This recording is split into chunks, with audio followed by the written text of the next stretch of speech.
पत्र के लिए धन्यवाद। कार्यक्रम के सभी सुनने वालों को अरुण पांडे का नमस्कार। अंजू तिवारी जी, आपको भी नमस्कार। कार्यक्रम में हमारी ओर से एक बार फिर से जी, और अरुण जी आपको हमारा नमस्कार और साथ ही रेडियो सुनने वाले तमाम श्रोताओं को भी हमारा नमस्कार। तो श्रोताओं को ये बता दें कि बहुत सारे जो तीज त्योहार थे उसमें इतनी मसरूफियत थी अंजू जी की कि वो कार्यक्रम में आ नहीं पा रही थी, लेकिन आज ये अच्छे दिन आए हैं। जी, देर आए दुरुस्त आए। आ तो गए अपने श्रोताओं से मिलने के लिए, और श्रोताओं के भी बहुत सारे मेल आए हैं और उसमें भी बहुत से मेल हैं जो देर से आए हुए हैं, लेकिन दुरुस्तगी हम लोग ये फरमाएं कि हम लोग उनके अधिक से अधिक मेल कार्यक्रम में शामिल हो इसका प्रयास करें। जी बिल्कुल। तो बिना देरी किए शुरू करते हैं श्रोताओं के मेल्स पढ़ना। तो पहला मेल जो दिखाई दे रहा है ये है करण बिंद का, और इन्होंने जगह का नाम नहीं लिखा है अरुण जी। लिखते हैं, मैंने ये ईमेल सिर्फ इसलिए भेजा है कि मैं आकाशवाणी वाराणसी एफएम के प्रसारण में होने वाले बदलाव के बारे में जानना चाहता हूँ। जी, मैंने गुड मॉर्निंग बनारस सुनने के लिए एफएम रेडियो चालू किया तो विविध भारती बज रहा है। शाम को युवाणी सुनना चाहा तो भी यही हुआ। निवेदन है कि कृपया जिस प्रकार से पहले प्रसारण होते थे वैसे ही प्रसारित करने की कृपा करें। तो आप जिस पहले की बात कर रहे हैं उससे पहले तो इसी प्रकार से प्रसारण होता था अंजू जी की एफएम पर हमारे यहाँ से विविध भारती का प्रसारण होता था और मीडियम वेव और बाकी जो प्लेटफॉर्म है उस पर आकाशवाणी वाराणसी के कार्यक्रम आप सुनते थे। ये जो चेंजेज हुए 1 अक्टूबर से, तो हमें लगता है कि शुरुआत के वक्त में आपको ये दिक्कत आई होगी। अब आप अभ्यस्त हो गए होंगे, तो फिलहाल जो व्यवस्था है कि एफएम 100.6 पर विविध भारती के कार्यक्रम आप सुनते हैं, उसमें हमारे भी यहाँ के कार्यक्रम हैं और मुंबई के भी हैं, और मीडियम वेव और बाकी प्लेटफॉर्म यानी डीटीएच, डीआरएम और ऐप वगैरह पे आप प्राइमरी चैनल हमारे सुनते हैं। जी, और धीरे धीरे सुनते सुनते ये भी उस प्रोग्राम के आदी हो जाएंगे। बिल्कुल, क्योंकि पहले के समय में तो वर्षों तक उसी तरह की व्यवस्था थी और उसमें भी बहुत सारे इंटरेक्टिव प्रोग्राम हैं व्हाट्सएप और मेल वगैरह पर आधारित, तो उसमें भी श्रोता भाग लें। और ये जरूर अगले मेल में लिखें कि आप कहाँ से हमें लिखते हैं। शुक्रिया इस मेल के लिए। और अगला मेल है सुनील कुमार सिंह का, पटेल नगर, मुगल सराय से। लिखते हैं, विविध भारती पर जब स्थानीय प्रसारण शुरू हुआ तो खुशी हुई, लेकिन ये ज्यादा दिनों तक टिक न सकी क्योंकि जो सोचा वो हुआ नहीं, जो हुआ वो सोचा नहीं। कुछ प्रस्तुतकर्ता अभी भी जानबूझकर अपना नाम बताने से परहेज करते हैं, जो कार्यक्रम के स्वास्थ्य के लिए ठीक नहीं है। ऐसा ही एक वाकया, तारीख तो याद नहीं है मगर अक्टूबर के दूसरे सप्ताह की है। शाम का प्रसारण एक मैडम जी जो खूब भोजपुरी बोल रही थी, अपने परिचय में अपने आप को बार बार नई नवेली आरजे से संबोधित कर रही थी। वाराणसी वाइब्स कार्यक्रम के दौरान अपना संदेश भेजते से नाम बताने का अनुरोध किया, तब उन्होंने बड़ी बेबाकी से कहा कि हम इस काबिल नहीं हैं कि अपना नाम बताएं। जब इस योग्य होंगे तो जरूर बताएंगे। उनका जवाब सुनकर अवाक रह गया कि ये काबिल भी नहीं है और रेडियो पर बोल रही हैं। नहीं, बिल्कुल आपने सही कहा, और आप हमारे बहुत ही पुराने नियमित और सुधीर श्रोता हैं कि हम लोग जो भी हमेशा से कहते आए हैं कि जो कंपेयर्ड प्रोग्राम है, खासतौर से फरमाइशी कार्यक्रम है, श्रोताओं से इंटरेक्शन के प्रोग्राम है, उसमें नाम अपने जरूर बोला जाना चाहिए और श्रोताओं को भी ये हक है कि किसका वो प्रोग्राम सुन रहे हैं। इससे एक बात और होती है कि आप कार्यक्रम अच्छा कर रहे हैं या कर रही हैं तो उसकी तारीफ भी आपके नाम से आती है, तो आपको भी प्रेरणा मिलती है।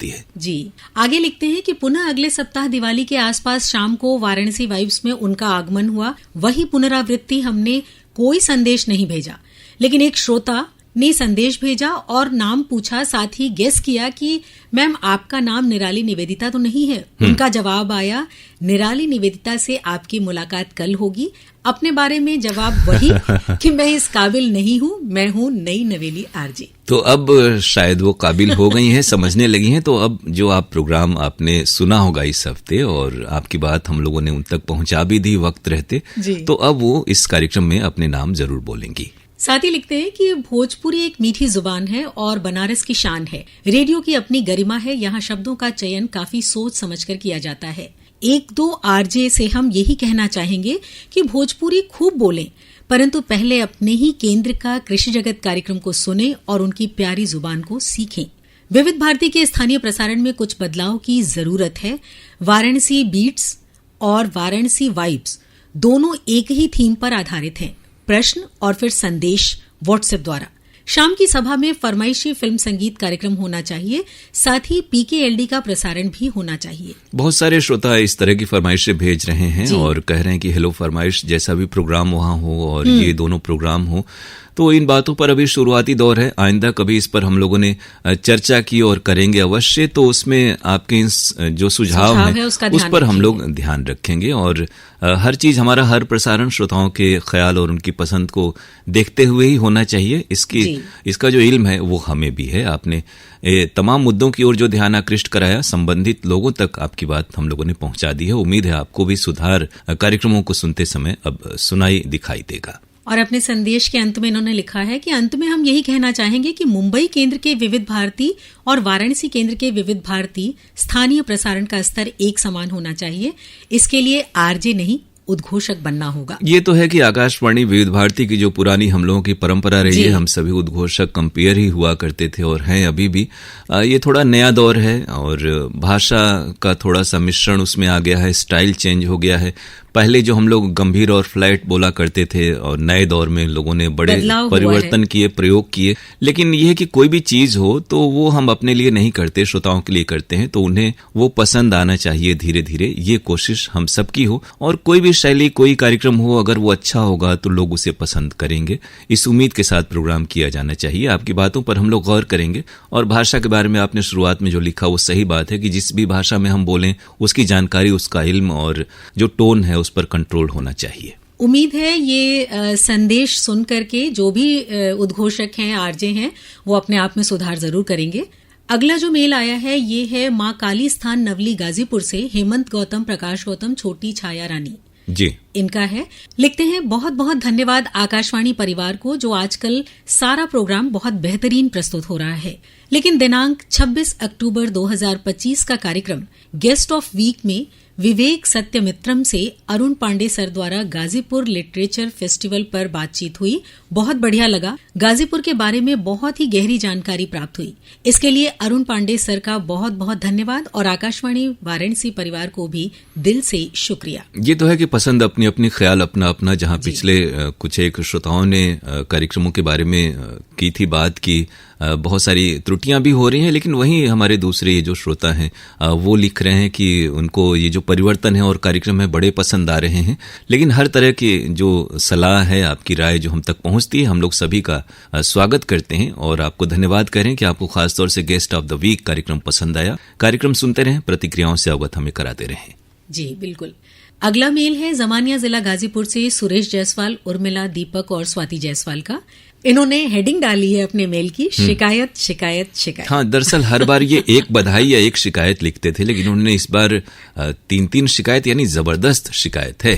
15 अक्टूबर की फरमाइशी गीत एक्सप्रेस में आराधना जी ने दूसरा गीत वो 7 दिन का बोली और गीत बजाया गीत गाता चल फिल्म का। गीत समाप्त होने के बाद भी सुधार नहीं की और ना माफी मांगना ही उचित समझी। आगे लिखते हैं, 22 अक्टूबर को भी झंकार प्रोग्राम में आए दिन बहार के गीत में गायक मोहम्मद रफी की आवाज थी और मैडम प्रियदर्शी ने मुकेश जी की आवाज बोली। ये तो है कि तमाम जो इस तरह के कलाकार हैं, रफी साहब हो, मुकेश, किशोर कुमार, इनकी आवाजें तो इतनी अंदर तक हम लोग के रच बस गई हैं कि बिना नाम जाने भी हम लोग जान जाते हैं। और खासतौर से ये जो फिल्म जिनका आपने जिक्र किया, आए दिन बहार के, इसमें रफी साहब का गाया हुआ बहुत ही मशहूर गीत है। तो ये तो जब हम लोग अगर कभी ऐसी त्रुटि हो जाती है या कंप्यूटर में लिखा भी गलत होता है तो उतना सुनते समय, क्योंकि वो 5 मिनट गाना जब चलता है तो हमें भी वो सुनाई देता रहता है। बिल्कुल। और कोई भी गलती अगर तुरंत समझकर ठीक कर ली जाए तो फिर इस तरह के मेल शिकायत के आते नहीं। तो बिल्कुल आपने सही कहा, आपकी बात हम लोग संबंधित जो उद्घोषक हैं उन तक पहुंचा रहे हैं। आगे लिखते हैं, 23 अक्टूबर को भी नई आरजे नैन्सी ने सुबह 7 बजे गुड मॉर्निंग प्रोग्राम शुरू होने से पहले कहा कि ये आकाशवाणी 100.6 FM है। उनको प्रोग्राम करने से पहले ये नहीं पता है कि वो आकाशवाणी वाराणसी के स्टूडियो में बैठी हैं या विविध भारती स्टूडियो में। ऐसी गलतियां इस समय प्रायः हो रही हैं। इस पर ध्यान देकर सुधारने की जरूरत है। कृपया कार्यक्रम प्रमुख श्री अशोक पांडे जी से गुजारिश है कि इस पर ध्यान दें। बिल्कुल, शुरुआत में हम लोग कहते थे कि नया बैच है और धीरे धीरे लोग सीख लेंगे, लेकिन रेडियो की एक गंभीरता होती है। हमारी बड़ी स्वस्थ और समृद्ध परंपरा है प्रसारण की और मानक रहे हैं हम सब प्रसारण को लेकर के कि हमारे यहाँ जो भी बोला जाता है वो शुद्ध और सही होता है। घड़ियां एक वक्त में मिलाई जाती थी रेडियो के ही प्रोग्राम सुन करके। तो आपकी बातों को हम लोगों ने गंभीरता से लिया है। आपने हमारा ध्यान आकृष्ट कराया, बहुत शुक्रिया। मेल यूं ही लिखते रहें। कहा भी जाता है कि आकाशवाणी को सुनकर लोग अपनी भाषा में सुधार करते हैं। हम लोग सभी बचपन से घर परिवार में होश संभालते हैं। उस वक्त में ये था कि सिर्फ रेडियो ही एक जरिया था जिसके माध्यम से सारी जानकारी घर परिवार गांव-गांव तक पहुंचती थी। एक वक्त में अखबार, पत्रिकाएं, ये सब चीजें भी दूर जाती थी और हर कोई उसे किसी की पहुंच वहां तक नहीं थी, लेकिन रेडियो ही ऐसा सहज सुलभ था, आज भी है कि हम चाहें तो बहुत कुछ सीख सकते हैं और जिस भी माध्यम में हम जाना चाहते हैं हमें तैयारी के साथ जाना चाहिए। इतनी तो अपेक्षा हम लोग भी रखते हैं। बिल्कुल बिल्कुल। तो हमारे श्रोता जो भी लिख रहे हैं उसको हम समझ रहे हैं और कोशिश यही रहेगी कि आगे आपको ऐसी शिकायत करने का मौका ना मिले। अगला मेल है ग्राम जसवाड़ी, जिला खंडवा, मध्य प्रदेश से दुर्गेश नागनपुरे, राधेश्याम नागनपुरे, वंदना, भावना, बिंदु, गोलू, कुसुमबाई और सूरज कुमार ढाकसे का। लिखते हैं, हमें आकाशवाणी वाराणसी के सभी कार्यक्रम बहुत अच्छे लगते हैं। हमें आपके कार्यक्रम डीटीएच के जरिए सुनने को मिलते हैं। आपका प्रसारण हमारे गांव तक बहुत स्पष्ट रूप से पहुंचता है। हमें दिनांक 13 अक्टूबर 2025 का कवि गोष्ठी कार्यक्रम बहुत अच्छा लगा। इस कार्यक्रम में आमंत्रित मेहमान गणेश कुमार, शिव कुमार गुप्ता, डॉक्टर सुमन सिंह द्वारा प्रस्तुत रचनाएं बहुत अच्छी लगी। कार्यक्रम की सफल प्रस्तुति के लिए दिलीप यादव जी को हार्दिक बधाई। हिंदी कार्यक्रम के अंतर्गत जो कवि गोष्ठी आपने सुनी, आपको पसंद आई, आपकी बधाई रचनाकारों और प्रस्तुतकर्ता दिलीप यादव जी तक कार्यक्रम के जरिए पहुंच रही है। और वो सही बात आपने कहा कि डीटीएच पर प्रसारण अच्छा मिलता है और उसमें स्ट्रीमिंग या ऐप या इंटरनेट जैसी कोई दिक्कत नहीं आती जी। तो हमारा प्रयास तो होता है कि जितने भी प्लेटफॉर्म हैं सभी पे प्रसारण अच्छे आए। आगे जब मेल लिखिएगा तो बाकी कार्यक्रमों का भी जिक्र कीजिएगा, ऐसी हम उम्मीद रखते हैं। अगला मेल है अर्जुन सिंह का, जगह का नाम इन्होंने भी नहीं लिखा है। लिखते हैं, आकाशवाणी के माध्यम से पुराने जमाने की याद दिलाने के लिए धन्यवाद। अरुण जी, आपकी आवाज बहुत ही प्यारी है। जब आप फोन इन फरमाइश का कार्यक्रम में आते हैं तो बहुत ही अच्छा लगता है और मुझे आकाशवाणी की किसान भाई वाला प्रोग्राम भी बहुत अच्छा लगता है। तो यूं ही आप प्रोग्राम सुनते रहें और हमारे यहाँ जितने भी लोग आते हैं सबकी आवाज प्यारी और अच्छी होती है। जब आप सुनेंगे तो सुनते सुनते जो वो कहते हैं ना, लिखते लिखते हो जाता है, तो सुनते सुनते आपको हर आवाज से यूं ही मोहब्बत हो जाएगी, सभी आवाजें अच्छी लगेंगी। लेकिन तफसील से मेल लिखिएगा और कहाँ से आप लिखते हैं ये भी अगले मेल में जरूर बताइएगा। इस मेल के लिए शुक्रिया आपका। वैसे इन्होंने लिखा बहुत सही है। अगला मेल है दिलशाद हुसैन फातिमा सोगरा का, मुबारकपुर, ऊंची तकिया, आजमगढ़, उत्तर प्रदेश से। लिखते हैं, सर नमस्ते, हम कुशल पूर्वक रहकर आपका प्रसारण अत्यंत रुचि से सुनते हैं। दिनांक 18 अक्टूबर को आपके केंद्र से प्रसारित कार्यक्रम हेलो फरमाइश कार्यक्रम सुना जी। अरुण सर क्या बातें करते हैं, कितना अपनापन लगता है, दिल बाग बाग हो जाता है। लेकिन अंजू जी भी अच्छा बातें करती हैं, अपनापन लगता है। स्वस्ति के भी कार्यक्रम अच्छे होते हैं। बहरहाल आपको प्रोग्राम पसंद आता है, बहुत शुक्रिया आपका। नहीं, उन्होंने अपने ये है कि हर जो बात जितने भी रेडियो में लोग हैं बोलने वाले, हम लोग बचपन से इस माध्यम को सुनते हैं, हर किसी की आवाज में वो अपनापन होना ही चाहिए कि हर श्रोता बंध जाए। एक वक्त में तो बहुत सारे चिट्ठियां आती थी श्रोताओं के, लोग मिलने आते थे, तो वो दौर भी था। श्रोता नजदीकी महसूस करते हैं जब बात दिल की सचमुच किसी के दिल तक पहुंचती है। बिल्कुल। लिखते हैं, दिनांक 19 अक्टूबर को आपके केंद्र से प्रसारित कार्यक्रम लोकरंग जबरन सुना, कैसा लगा ये मत पूछना सर। दिनांक 19 अक्टूबर को आपके केंद्र से प्रसारित कार्यक्रम आरोग्य, अच्छा, ये दीपावली से एक दिन पहले वाली बात है जी। आरोग्यम के अंतर्गत हृदय संबंधी रोग और सीपीआर की उपयोगिता डॉक्टर सिद्धार्थ लाखोटिया से अरुण सर की बातचीत में सुनी, लाभदायक लगी। ये है कि जैसा आपने उस लोकरंग का जिक्र किया, और हर किसी को थोड़ा सा कार्यक्रमों के फॉर्मेट से अवगत होना चाहिए, श्रोताओं का ख्याल रखना चाहिए, वक्त पर आए हुए संदेशों को शामिल करना चाहिए। हम लोग बार बार कहते हैं, लेकिन हमारे साथी ध्यान दें, ये उम्मीद आपके साथ साथ हमें भी रहती है। दिलशाद जी, इन्होंने दोबारा नहीं लिखा कि क्या शिकायत थी, इन्होंने सीधे यही किया कि ये मत पूछिएगा कैसा लगा। बहुत सारी मेल हमने इस प्रोग्राम में शामिल की, लेकिन जो घड़ी की सुइयां हैं वो हमें हिदायत दे रही हैं कि अब समय समाप्त हो चुका है। ये अभी तक जो सूचना है उसके मुताबिक आज यानी ये जो प्रोग्राम है वो क्रिकेट मैच के कारण आज भी जो दिन में प्रसारित हो रहा है, हम उम्मीद करते हैं कि अगले रविवार से शाम को जो प्रोग्राम होगा 7:31 पर, वो आपको पूरा 20 मिनट का सुनने को मिलेगा। तो ये 15 मिनट में थोड़ा सा तो कम मेल शामिल हो पाते हैं अंजू जी। लेकिन निराश होने की बात नहीं है, अगले प्रोग्राम में बाकी हमारे श्रोताओं की मेल जरूर शामिल और हमारे पास तमाम श्रोताओं के मेल हैं और हम लोग पढ़ते हैं हर मेल को, हर मेल पर हम लोग गौर करते हैं और हर किसी तक आपकी बात पहुंचाते हैं, वो बधाई हो, शिकायत हो। तो ये बिल्कुल तसल्ली रखा करें कि आपकी